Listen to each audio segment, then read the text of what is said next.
gente, meu nome é Juliana Guimarães, eu sou da turma do segundo ano G e estou aqui hoje para apresentar o tema do trabalho da Oftec de Matemática, que é a taxa Selic. Esse tema ele correlaciona com vários outros, que é a taxa com investimento, com a inflação, com financiamento e com empréstimos também. Então, fiquem ligados, eu vou gravar cada parte do quadro que eu estou sozinha aqui hoje, e é isso. Primeiro de tudo, a gente não pode começar sem antes saber o que é a taxa Selic. Bom, essa é a taxa básica de juros da economia e ela é definida pelo Banco Central. E aqui do Brasil é a taxa Selic Meta, que é no caso do Brasil. Além disso, essa taxa é usada também para controlar a inflação. Aí eu coloquei aqui o nosso porquinho pensante e um exemplo básico do nosso dia a dia. Vamos imaginar a seguinte situação.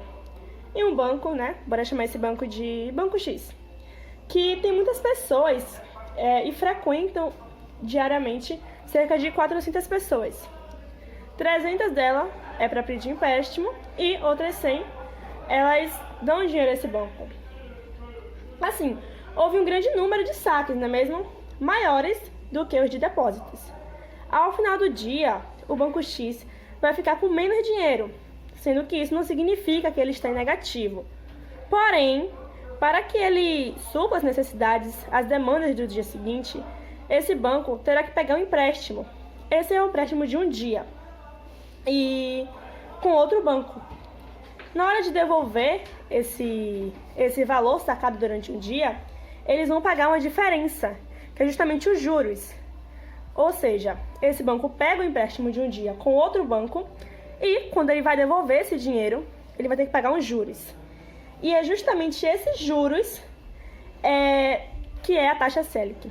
Ou seja, ela é a taxa usada para calcular esses juros. E a nossa, que a gente usa, é justamente a taxa Selic Meta. Só que assim, gente, se a gente for parar para observar bem, o que é que eu vou ter de garantia que realmente esse banco vai me devolver o dinheiro? E é aí que entra o título do governo, como a gente vê aqui no nosso quadro. Mas o que é esse título do governo?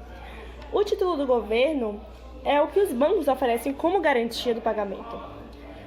O governo remunera os compradores dos títulos com os juros. Ou seja, ninguém sai perdendo, não é mesmo? Como vocês podem ver nossa musiquinha aí, nosso de fundo. E continuando aqui. Agora, assim, qual o interesse real do governo de ele dar esse título? Bom, o interesse dele é a compra e venda de títulos para influenciar o mercado. O Copom, que é o Comitê de Política Monetária do Banco Central, é que define isso, porque ele fazendo esse tipo de ação, essa compra e venda de títulos, o mercado não para. Mesmo com a lei da oferta e procura sendo baixa, ele acaba influenciando o mercado. E é justamente aí que entra o nosso próximo tema, que é a inflação. Um exemplo bacana para a gente fixar ainda mais a ideia do Copom é que assim, quando o Banco Central ele quer fazer uma taxa de juros subir, ele aumenta a oferta de títulos no mercado, fazendo assim com que o preço caia, aumentando os juros. Então, é uma coisa lucrativa, não é mesmo? E assim, se o banco quer baixar a taxa, ele acaba comprando os títulos públicos, fazendo assim com que influencie o mercado e rode ainda mais investimentos.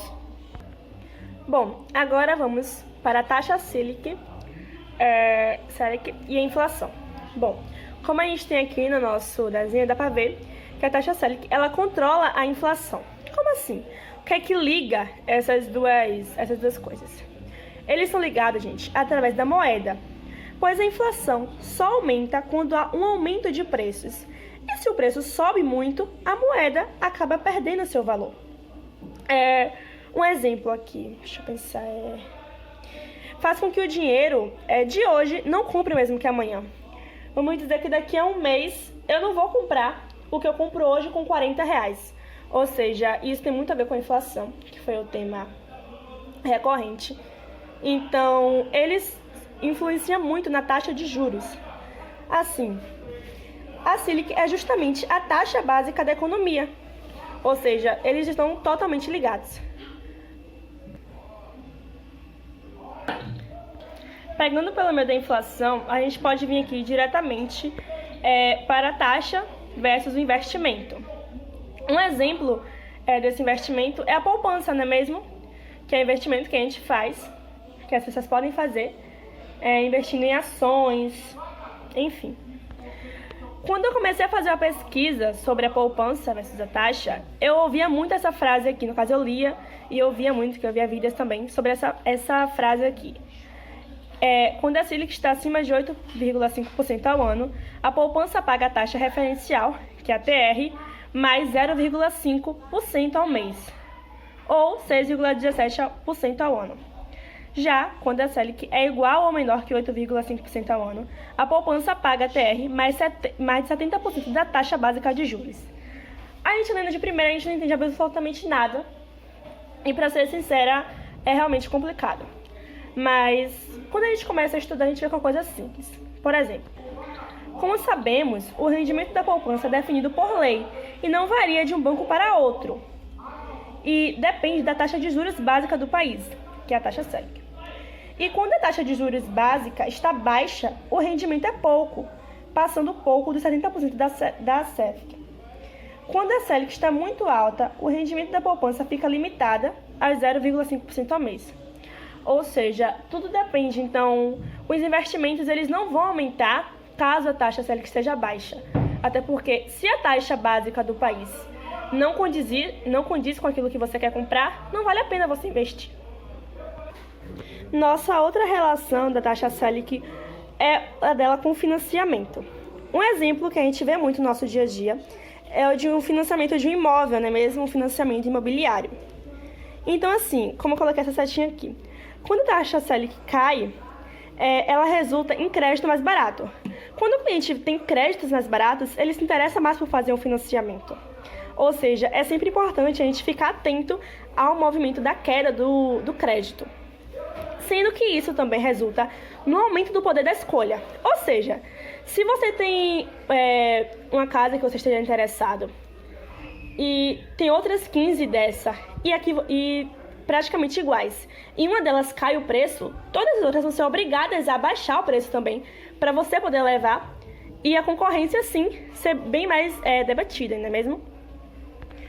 Em outra observação que eu coloquei aqui embaixo, que muita gente não sabia, é que é possível renegociar ou pedir portabilidade para outro banco que ofereça maior benefício. Sim, isso é possível, tem muitas pesquisas que apontam isso, e outras também que apontam que muita gente não sabia. Para finalizarmos aqui nossas correlações, a última, a taxa Selic versus o empréstimo. Bom, como a gente sabe, o financiamento é um tipo de empréstimo, não é mesmo? Como a gente já falou do financiamento cá, vamos falar agora sobre o empréstimo em si. Bom, gente, eu trouxe essa nossa pesquisa baseada nesse gráfico aqui que eu achei.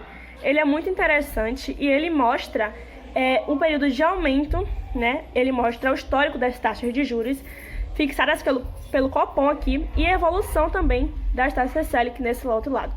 Como a gente pode ver aqui, ó, essa aqui é a porcentagem por mês e essa aqui é o ano. Então, gente, quando a gente considera a taxa média de todos os bancos que operam com empréstimos, que foi o desse gráfico aqui, a gente pode perceber que eles tiveram uma redução da Selic nesse período aqui, com empréstimo. Porém, quando a gente vem para cá, para as três modalidades que as pessoas mais usam para empréstimo, que é o cartão de crédito, o SDC normal e o cheque especial, tem valores de taxas de média acima da Selic. A gente pode perceber aqui, ó, por mês e ao ano. Essa daqui foi a queda e essa daqui quando a gente pega apenas os três focos. Então, a relação da Selic com o empréstimo, ela varia muito e principalmente quando a gente pega os três principais pontos, ela tem uma variação positiva, não é? Se a gente pode dizer, e que muitas vezes é benéfica para o comprador. Então, para finalizar aqui, o significado da Selic, que é Sistema Especial de Liquidação e Custódia. Eu espero que tenha dado para entender. Eu fiz aqui uma coisa básica, mas que foi para explicar mesmo o assunto. Muito obrigada, até a próxima aula e beijos!